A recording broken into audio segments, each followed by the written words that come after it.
नमस्कार,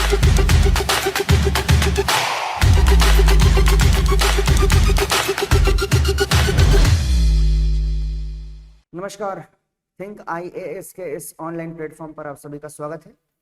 एसआई शिक्षक भर्ती और छात्रावास के लिए जो क्वेश्चंस की सीरीज चल रही है उसी पर आज हम बातचीत करेंगे। इंग्लिश हमारा सब्जेक्ट है, आज का टॉपिक होगा ट्रांसलेशन, इंग्लिश टू हिंदी और हिंदी टू इंग्लिश।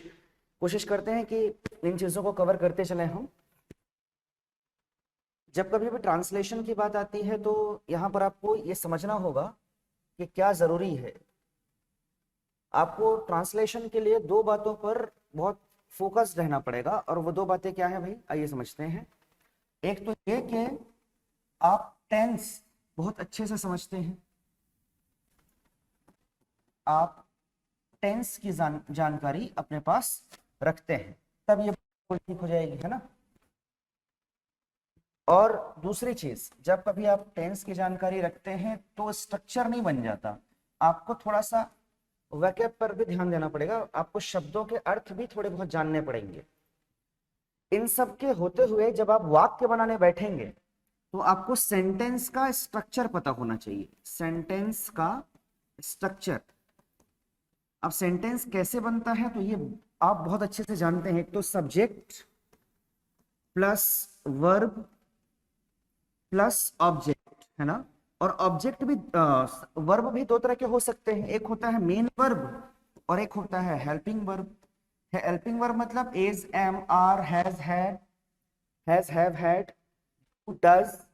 तो ये जब आप टेंस पढ़ते हैं तो आपको ये पूरी जानकारी वहां से मिल जाती है। तो हमने कलेक्ट कर रखा है, पहले टेंस की जो क्लासेस हुई हैं उसमें हम देख चुके हैं। अब रही बात सब्जेक्ट और ऑब्जेक्ट की, तो मेरी फर्स्ट क्लास में मैंने कहा था कि ऑब्जेक्ट कौन हो सकता है, या तो नाउन या प्रोनाउन, ये केवल ऑब्जेक्ट हो सकते हैं। सब्जेक्ट कौन हो सकता है, ये भी नाउन या प्रोनाउन, यही हो सकते हैं। अगर इतनी बातें बताए तो फिर आप स्ट्रक्चर बना लोगे, उसमें दिक्कत नहीं।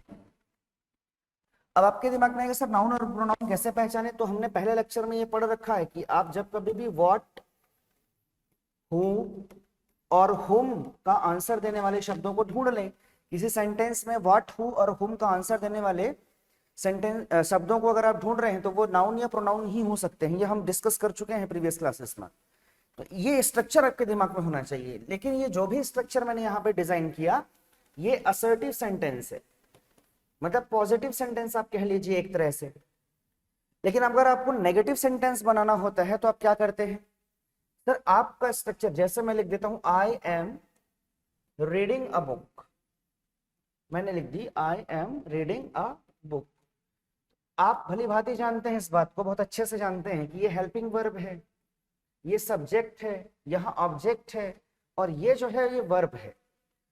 तो जब कभी भी आपको नेगेटिव सेंटेंस बनाना होता है तो हेल्पिंग वर्ब के बाद आप नॉट जोड़ देते हैं। हेल्पिंग वर्ब के बाद आपको नॉट जोड़ देना होता है। I am not reading a book. जब कभी भी क्वेश्चन मार्क बनाना होता है, जब कभी भी आपको क्वेश्चन मार्क बनाना हो, आप क्या कहेंगे कि सर ये जो हेल्पिंग वर्ब है इसको सामने ले आते हैं, तो am I reading a book, ये तो एकदम क्लियर कट आइडिया है, इसमें कोई दिक्कत नहीं है ना। हेल्पिंग वर्ब को सामने ले आएंगे तो इंटरोगेटिव सेंटेंस बन जाएगा, और हेल्पिंग वर्ब के बाद जब ले आएंगे नॉट तो वो नेगेटिव सेंटेंस बन जाएगा। इस पूरे स्ट्रक्चर के साथ आज हम ये सॉल्व करने वाले हैं। चलिए लिखते हैं, क्या देखें, वो अजीब बातें करता है, वो अजीब बातें करता है। करता है तो ता है, ती है। टेंस जब पढ़ते हैं तो आपको पता है कि ये सेंटेंस करता है, जाता है, खाता है, पीता है, ये किसका होता है, प्रेजेंट सिंपल टेंस, या जिसे आप इंडेफिनिट टेंस कह देते हैं। और प्रेजेंट इंडेफिनिट टेंस का हेल्पिंग वर्ब क्या होता है, डू या फिर डज। तो डू कहां लगता है, आप कहेंगे सर आई, यू, वी और दे के साथ लगता है। और डज कहां लगता है, तो आप कहते हैं सर ही, शी, इट और नेम के साथ लगता है ना। ये बात तो बिल्कुल क्लियर है।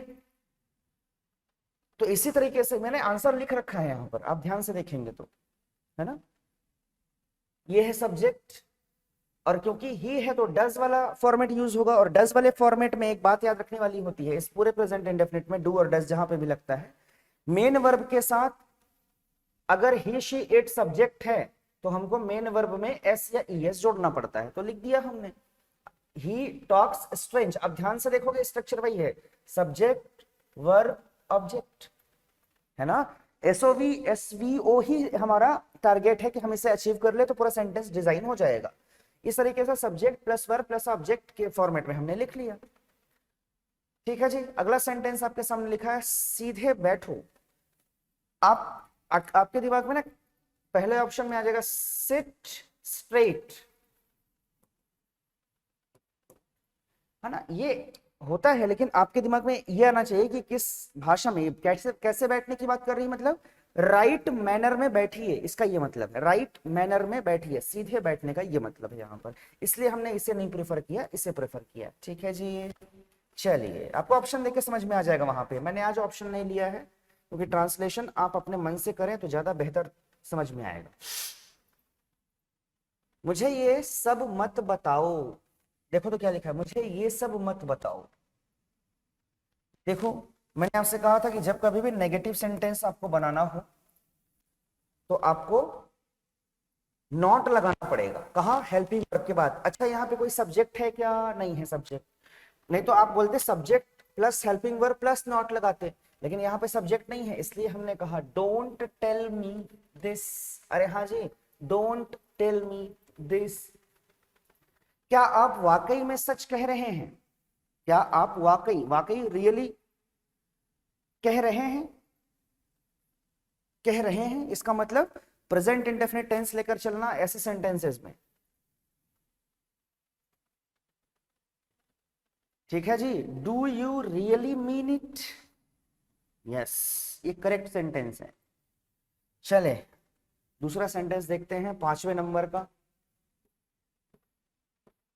आपका गुस्सा जायज है, जायज को बोलते हैं जस्टिफाइड, तो ये जस्टिफाइड दिख गया आपको, जायज आपको दिख गया यहाँ जस्टिफाइड।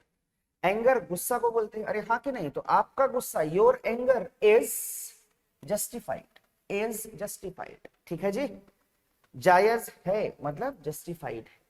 चलिए, मजाक मत बनाओ, don't make fun of him, उसका मजाक मत बनाओ, इसका एक्चुअली ऐसा होना था यहाँ पर, ये छूट गया है सेंटेंस, उसका मजाक मत बनाओ, तो आप कहते हैं don't make fun of him. देखो फन के बाद ऑफ प्रीपोजिशन लगाना है, उसका मजाक मत बनाओ, तो डोंट मेक फन हिम ऐसा नहीं लिख देना, ऑफ प्रीपोजिशन लगेगा, टू नहीं लगेगा, कई लोग टू लगा देते हैं, फन ऑफ हिम, इस सेंटेंस को क्लॉज को याद रखो।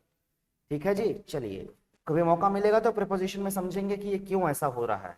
दीवारों के भी कान होते हैं, even the walls have years. Even ये एक मुहावरा है, ये कई बार आजकल एग्जामों में ट्रेंड में पूछ रहा है, इसलिए मैंने ले लिया है, तो दो चार मुहावरों को भी देख लेना आप। ठीक है जी, तो even the walls have years, दीवारों के भी कान होते हैं, इसका प्रॉपर ये ट्रांसलेशन है, याद रखेंगे। बढ़ा चढ़ाकर मत बोलो, एग्जैगरेट, ये आपको शायद इस शब्द का मीनिंग नहीं पता हो, इसलिए इसका मतलब ही होता है बढ़ा चढ़ाकर बोलना, बाकी तो अपन जाएगा डोंट एग्जैगरेट, ये तो सेम सेंटेंस हो गया प्रीवियस वाला, तो मैंने इसकी वजह से लिया है कि आपका थोड़ा सा अगर ऐसे शब्दों का अगर उच्चारण आ जाए या मतलब लिखा हुआ आ जाए तो पहचान लें। मेरे दोस्त मेरे रास्ते से हट जाओ, 10वां सवाल देखिए, मेरे रास्ते से हट जाओ, मूव आउट ऑफ माई वे, ये तो बहुत आसान हो गया ना, ये ऑर्डर के टाइप का है, मूव आउट ऑफ माई वे, मेरे रास्ते से हट जाओ, मेरे रास्ते से हट जाओ, आउट ऑफ माई वे मतलब मेरे रास्ते से बाहर, और मूव मतलब चले जाओ। अब यहां पर अगले सवाल पर ट्रांसलेशन में कहता है गुस्सा थूक दो, आपको स्पाइट का मतलब पता होना चाहिए कि थूकना होता है, अवे द एंगर, आप स्पिट द एंगर भी बोल सकते थे, लेकिन यहाँ पे अवे लगाकर एम्फेसाइज कर रहे हैं, बल दे रहा है, इसलिए अवे लगा दिया है, स्पिट अवे द एंगर। ठीक है जी, कितनी शर्म की बात है, व्हाट अ शेम, देखो कितना आसानी से हमने कर लिया। आप इसमें ऐसा मत कर देना, what a shock, what a shame, what a talk of shame, ऐसा कुछ मत कर देना। इस सेंटेंस का अपने आप में मतलब होता है कितनी शर्म की बात है, what a shame, what a shame, तो इसमें अगर आप ऐसा लिख देते प्रॉपर मैंने उन वाक्यों को उठाया है जो आपको कंफ्यूज करते हैं, जैसे आपको यहाँ पर लगेगा बात की जगह हम टॉक लिख देंगे तो काम हो जाएगा, ऐसा नहीं करना है, इस सेंटेंस का प्रॉपर ग्रामेटिकली करेक्ट ट्रांसलेशन ये है। ठीक है जी, इन्हें एक बार देख लेंगे तो शायद आपकी समझ में आ जाएगा। ना, क्योंकि शेम यहाँ पर क्या इस्तेमाल हो रहा है, यहाँ पर शेम एक नाउन की तरह इस्तेमाल हो रहा है। कैसे पता चला सर, आर्टिकल लगा हुआ है, इसलिए ऐसा स्ट्रक्चर बन रहा है। ठीक है, चलिए 12वें नंबर के सवाल के बाद हम आ जाते हैं ये 13वें नंबर का सवाल। क्या कहते हैं, वो बहुत पतला है। अब तो पता है पतले का क्या बोलते हैं, थिन भी बोल देते हैं, ठीक है, लेकिन एम्फेसाइज करता है किसी चीज पर, तो ही इज स्किनी। स्किनी मतलब भैया एकदम पतला दुबला। गाड़ी से उतर जाओ, देखो गेट ऑफ, गेट ऑफ का मतलब होता है उतरना, ये एक फ्रेजल वर्ब है। तो जब कभी भी कार से उतरने की बात करती है ना, कार से उतरने की बात करते हैं तो गेट ऑफ लिखते हैं, गेट डाउन मत लिखना, गेट ऑफ लिखेंगे। ठीक है जी, ऐसे ही कुछ और भी होते हैं, जैसे पुट ऑफ, जैसे ब्लो ऑफ, ये सब भी होते हैं। ठीक है जी, याद रखेंगे। चलिए फिर आगे बढ़ते हैं। सवाल नंबर हमारे पास 15वां, मेरा ऐसा मतलब नहीं, आई डोंट मीन इट। ये आप डेली यूज में अक्सर इस्तेमाल करते हैं ऐसे शब्दों को जो ग्रामेटिकली बिल्कुल करेक्ट है। आई डोंट मीन इट, मेरा ऐसा मतलब नहीं था। अब आप ऐसा के लिए ढूंढने लगेंगे कोई वर्ड तो मामला गड़बड़ा जाएगा, उसको आप इट के साथ ही रिलेट करेंगे। ठीक है जी, मैं काफी बेहतर महसूस कर रहा हूं, इसे आप देखें तो आई एम, अगर ऐसा आप देखेंगे तो आपको लगेगा आई फील मच बेटर, तो सर यह महसूस कर रहा हूं। ठीक है, मैंने आपसे पहले भी कहा कि जब वर्तमान में बात चल रही हो, जैसे पहले भी एक सेंटेंस में हमने देखा था, तो मैं बेहतर महसूस कर रहा हूं ऐसे सेंटेंस के लिए कि मतलब वो ये अभी के लिए बात कर रहा है कि थोड़ा देर पहले और थोड़ी देर बाद, इस पूरे टाइमलाइन के लिए जब डिफाइन हो रहा है तो हम उसे फिर प्रेजेंट इनडेफिनिट टेंस लेके चलते हैं, आई फील मच बेटर। ठीक है जी, आप टाइमलाइन को थोड़ा ध्यान रखेंगे तो ये सवाल बन जाएंगे। चलिए हम आगे बढ़ते हैं और सवाल नंबर 17वें पे आते हैं। ये मेरे लिए बड़ी बात है, it is a big deal for me. ठीक है, आप समझ पाएंगे इस बात को कि शायद यहाँ पे आपके दिमाग में आ रहा होगा कि आप यहाँ पर ऐसा भी लिख सकते थे कि सर यहाँ थिंग क्यों नहीं लिखा हमने, है ना, डील की जगह थिंग क्यों नहीं लिखा। तो क्योंकि जब किसी टॉक की बात कर रहे हो या किसी, जैसे किसी से मिलना आपके लिए बड़ी बात होती है, तो वहां पर हम किसी से मिलने वाली क्रिया को किसी चीज का नाम नहीं देंगे, उसे हम डील कहेंगे। ठीक है जी, एकदम करेक्ट बात है, it is a big deal for me, ये तो करेक्ट। अपने दिमाग का इस्तेमाल करो, क्या कह रहा है देखो तो सही, अपने दिमाग का इस्तेमाल करो। तो यूज योर ब्रेन अक्सर हम कह देते हैं, यूज योर ब्रेन, है ना, यूज योर ब्रेन कह देते हैं। तो यहां क्या लिखा है, यू यूज योर ब्रेन, ये भी करेक्ट है। कई बार आपको सिर्फ इतना दिया रहेगा तो भी करेक्ट होगा, लेकिन अगर आपको यू के साथ दिया है तो आप उसे प्राथमिकता देंगे, उसे प्रेफरेंस देंगे। चलिए सवाल अगला आपके पास में एक ट्रांसलेशन के लिए आता है। जब ये सेशन खत्म हो जाए ना तो अपने मन से इंग्लिश टू हिंदी करके देखिएगा कितना सवाल आपसे बनता है। ये हुई ना बात, अब यहां पर दैट्स द टॉक मत बोल देना, बात को हर बार ऐसा नहीं बोलना है। आप ये समझें कि ऐसे सेंटेंसेस बड़े कंफ्यूज करते हैं। ये हुई ना बात, ये हुई ना बात का मतलब कि आप जो चाहते थे वो हो गया, तो मतलब that's the way, that's the way, right. चलिए कृपया अंदर आए, तो यहां पे प्लीज गेट इन या प्लीज कम इन दोनों करेक्ट है। ठीक है जी, ये गेटिंग ज्यादा इंपॉर्टेंट बन जाता है क्योंकि फिर से फ्रेजल वर्ब आता है। ओके चलिए क्वेश्चन नंबर अगले पे आते देखते हैं क्या लिखता है ये। आपको क्या हुआ, तो आप यहां पर देखिए प्रीपोजिशन का क्या खूबसूरत इस्तेमाल है, what happened to you, what happened to you. क्यों, हैपन एक ऐसा वर्ब है जो अपने साथ टू प्रीपोजिशन लेता है, कैरी करता है, इसलिए हमने यहां टू लगाकर इस सेंटेंस को करेक्ट बनाया है। इसका क्या मतलब है, what does it mean, what does it mean, ये तो आप हमेशा इस्तेमाल करते हैं लेकिन कभी कभार एग्जाम में ये क्लिक नहीं करता, इसलिए मैंने ले लिया है। ठीक है जी, सवाल अगला देखो तो क्या कहता है, मैं तुम्हारी मदद करूंगा। ये तो बड़ा आसान सा सवाल है, फ्यूचर टेंस है, फ्यूचर है ना जी, और फ्यूचर सिंपल टेंस है। आप इसे क्या बोल देते हैं, ये पूरा स्ट्रक्चर सेम है, subject helping verb plus main verb plus object, ये तो स्ट्रक्चर आपसे बन जाना चाहिए। चलिए क्वेश्चन नंबर 24 पर आकर देखते हैं कि क्या कहानी है। कोई नहीं आया, nobody came, आया अपने आप में, नहीं आया अपने आप में, कैसा सेंटेंस है, पास्ट टेंस है, पास्ट टेंस है जी, पास्ट टेंस, और उसमें वर्ब का सेकेंड फॉर्म लगाते हैं। ठीक है, चलिए आगे बढ़ते हैं। सवाल नंबर 25वां देखें तो जरा क्या कहता है आपसे, मुझे दोनों पसंद हैं। ठीक है, तो यहां पर actually I like both, I like both, यहां पे आपको अगर ऐसा दे दिया ना द बोथ, तो आप समझना कि यहां पर ऐसा आर्टिकल के साथ भी दे सकता है, आई लाइक द बोथ, वो ज्यादा ग्रामेटिकली करेक्ट होगा। क्यों? क्योंकि उस समय बोथ नाउन का काम कर रहा होता है और नाउन के आगे आर्टिकल लग सकता है। No problem. मुझे माफ कर दो, प्लीज फॉरगिव मी, जब कभी माफी मांगी जाती है तो यहाँ कृपया मुझे माफ कर दो लिखने की आवश्यकता नहीं है, क्योंकि माफी मांगना अपने आप में याचना करने जैसा है। तो यहाँ पर हम कह रहे हैं ना कि माफी की अपील कर रहा है, तो प्लीज फॉरगिव मी। ओके जी, चलिए यहां तक की बात अगर क्लियर है तो थोड़े सवाल एक दो और ले लेते हैं, तो आपके दिमाग में ट्रांसलेशन का जो भय है वो मिट जाएगा। कुछ तो बोलो, से समथिंग, अक्सर आप कहा करते हैं जब कुछ चुप हो जाता है तो से समथिंग।